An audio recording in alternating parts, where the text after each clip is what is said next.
Китайский исследовательский аппарат, который сегодня находится на поверхности Марса, сумел передать научному сообществу целый массив по-настоящему необычных и во многом принципиально новых данных о Красной планете, вновь обострив один из самых старых и волнующих вопросов планетологии. Существовала ли жизнь на Марсе в далеком прошлом, или, возможно, она в какой-то форме сохраняется там до сих пор, и не приблизились ли китайские специалисты к разгадке этой тайны ближе других? Марсоход Чжужун относится к аппаратам среднего класса и по своей общей конструкции во многом напоминает американские роверы Spirit и Opportunity начала 2000-х годов, являясь их функциональным аналогом. Однако, несмотря на внешнее и архитектурное сходство, для китайской космической программы он стал по-настоящему серьезным и символическим достижением, поскольку являлся первой попыткой Китая не просто долететь до Марса, но и успешно осуществить мягкую посадку на его поверхность. Запуск Чжужуна был выполнен в рамках миссии Тяньвэнь-1 в 2020 году, и к этому моменту Китай уже имел за плечами опыт 2 удачных посадок автоматических аппаратов на Луну. Однако переход от сравнительно близкой и хорошо изученной Луны к Марсу означал шаг в совершенно иной по сложности, рискам и уровню неопределенности мир, что делало эту миссию особенно смелой и амбициозной. До Китая успешно посадить аппарат на Марс удавалось лишь 3 государственным программам, первой из которых стала советская, когда в 1971 году посадочный модуль Марс-3 достиг поверхности планеты, успел разложить оборудование, передал всего один рассыпчатый и почти неразличимый снимок марсианского ландшафта, и после этого навсегда замолчал. Малоизвестным фактом остается и то, что Великобритания также предпринимала попытку достичь поверхности Марса в 2003-2004 годах. Туда был отправлен небольшой посадочный модуль Beagle-2, который, согласно официальной версии, не сумел полностью раскрыть солнечные панели и поэтому так и не получил необходимого для работы питания. Отдельной строкой, разумеется, стоит НАСА, космическое агентство, которое, начиная с 1976 года и миссии «Викинг», практически без перерывов исследует Марс, отправляя к нему как стационарные посадочные модули, так и крупные марсоходы, оснащенные радиоизотопными ядерными генераторами, а совсем недавно доставив на планету даже микрогеликоптер, совершивший первый в истории управляемый полет за пределами Земли. Именно поэтому, когда Китай объявил о намерении присоединиться к этому крайне узкому клубу стран, способных не только долететь до Марса, но и мягко посадить там аппарат, многие специалисты изначально оценивали шансы на успех как довольно скромные. Тем не менее, китайская программа сделала ставку на максимальное снижение рисков и выбрала для посадки Чжужуна сравнительно ровный и, на первый взгляд, безопасный участок в регионе Утопия Планития, расположенном в северном полушарии Марса, которое, согласно ряду научных гипотез, несколько миллиардов лет назад было покрыто гигантским океаном. В то же самое время американский ровер Perseverance, также запущенный в 2020 году, был направлен в соседний кратер Джезеро, геологически гораздо более сложный район с каменистыми холмами, следами древних речных русел и множеством разнообразных структур, представляющих большой научный интерес, но и несущих повышенные риски для посадки и передвижения. Тем не менее, даже несмотря на то, что выбранная Китаем площадка выглядела ровной и относительно простой, она вовсе не была пустой или скучной, поскольку под поверхностными песками Утопии Планитии скрывалась давняя и интригующая тайна, которую, возможно, впервые за десятилетия удалось затронуть именно китайскому марсоходу. Примечательно, что именно в этом регионе в 1976 году приземлился американский аппарат «Викинг-2», и существует точка зрения, согласно которой именно там Соединенные Штаты могли впервые обнаружить признаки жизни на Марсе и одновременно их уничтожить. Согласно официальным отчетам НАСА, Вейкинг не выявил никаких свидетельств существования жизни, однако в научной среде до сих пор активно обсуждаются странные и неоднозначные результаты анализа марсианского грунта, полученные этим аппаратом. В 1970-е годы ученые имели весьма смутное представление о реальных условиях на Марсе, и многие из них всерьез допускали наличие на планете микробной жизни. Эксперимент, проведенный на борту «Вайкинг», выглядел следующим образом. Образец марсианского реголита помещался в специальную камеру внутри посадочного модуля, после чего к нему добавляли воду с растворенными питательными веществами, предполагая, что любые живые микроорганизмы начнут потреблять эту жидкость и выделять углекислый газ как продукт своей жизнедеятельности.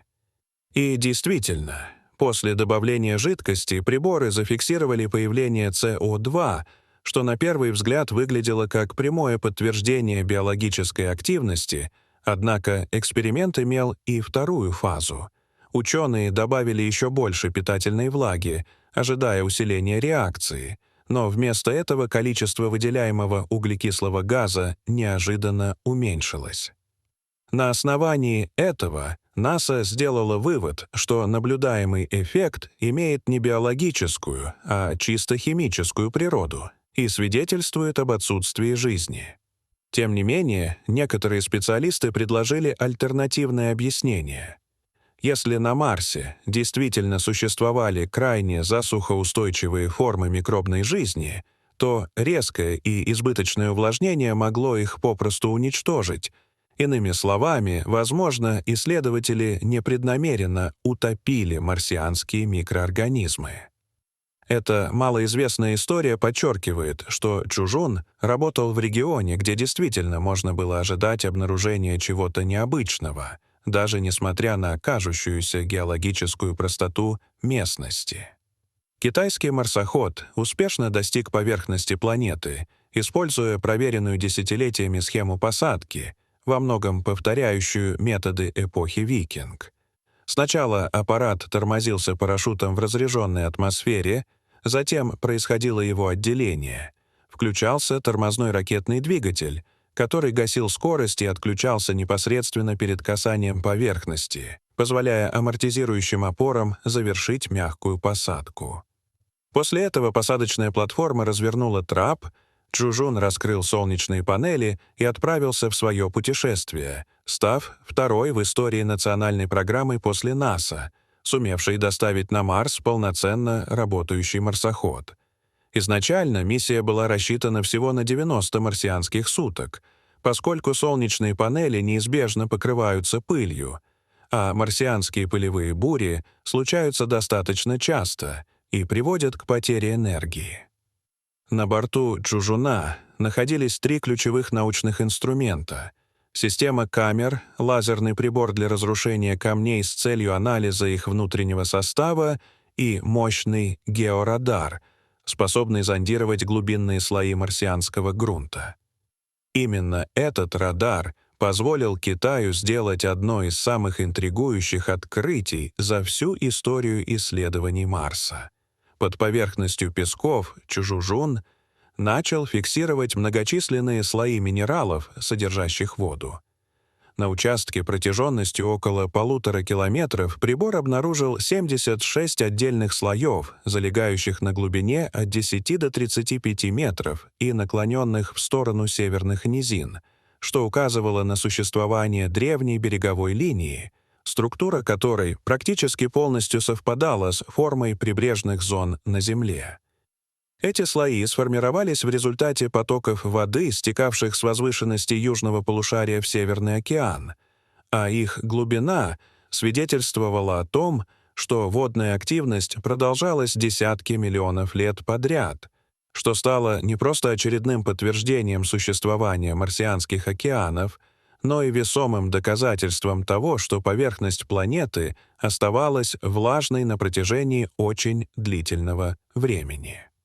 Однако достаточно ли этого для возникновения жизни, зависит от точного возраста воды, поскольку жизнь требует не только наличия жидкой среды, но и огромных временных интервалов для эволюции. Долгое время считалось, что вода исчезла с поверхности Марса более 3 миллиардов лет назад, однако данные Чужуна ставят эти оценки под сомнение. Самые глубокие слои указывают на масштабное наводнение около 3 миллиардов лет назад, тогда как верхние слои свидетельствуют о другом крупном событии примерно 1 миллиард 600 миллионов лет назад. Это существенно сокращает так называемый «сухой период» Марса, практически деля его пополам, и создает возможность того, что в эпоху активного формирования микробной жизни на Земле условия на Марсе могли быть во многом схожими.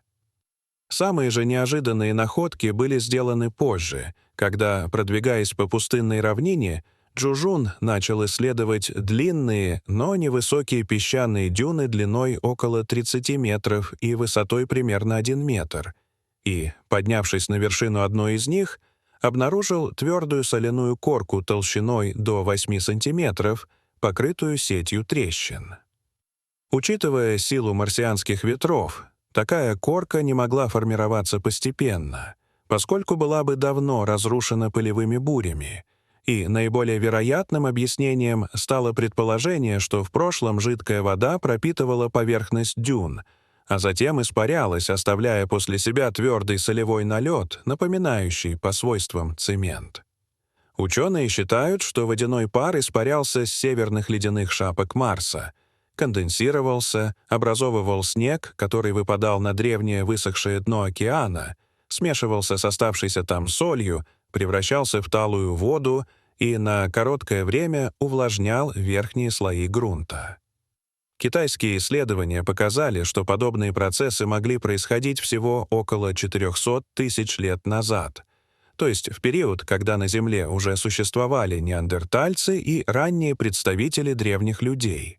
Эти данные позволяют предположить, что климат Марса подвержен длительным циклам потепления и похолодания, связанным с изменениями орбиты и осевого наклона планеты, аналогичными земным циклам Миланковича, которые меняют количество солнечной энергии, получаемой поверхностью, и могут приводить к временному потеплению полюсов, таянию льдов, образованию водяного пара, снегопадом и последующему кратковременному появлению жидкой воды. Не исключено, что раз в сотни миллионов или даже миллиарды лет подобные циклы приводят к тому, что вода временно заливает обширные области Марса, создавая условия, благоприятные для возникновения и выживания микробных форм жизни, способных переносить чрезвычайно длительные засушливые периоды. И, возможно, именно такие организмы существовали в прошлом, и именно их аппараты «Вайкинг» могли случайно уничтожить. Что касается самого Чужуна, то он проработал значительно дольше запланированных сроков и вместо 90 марсианских суток функционировал в общей сложности 358 марсианских дней. Однако в мае 2022 года был переведен в режим сна из-за мощнейшей пылевой бури, полностью перекрывшей солнечный свет и лишившей аппарат энергии. После окончания бури специалисты рассчитывали, что марсоход сможет восстановить работу, но связь с ним так и не была возобновлена, и Чжужун до сих пор остается без ответа. Тем не менее, эта история не означает завершение участия Китая в марсианских исследованиях, поскольку уже в 2028 году планируется новая амбициозная миссия по доставке на Землю первых в истории образцов марсианского грунта, которые позволят провести полный спектр лабораторных анализов, недоступных автоматическим приборам на марсоходах.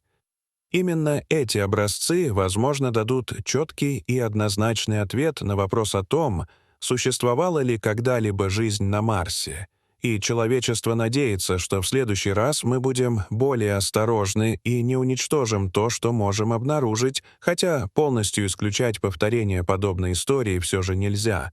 Но независимо от этого, благодаря Чужуну началась новая глава в истории изучения Марса, поскольку его открытия существенно расширили наше понимание прошлого планеты, ее климата, древних океанов и потенциальной обитаемости.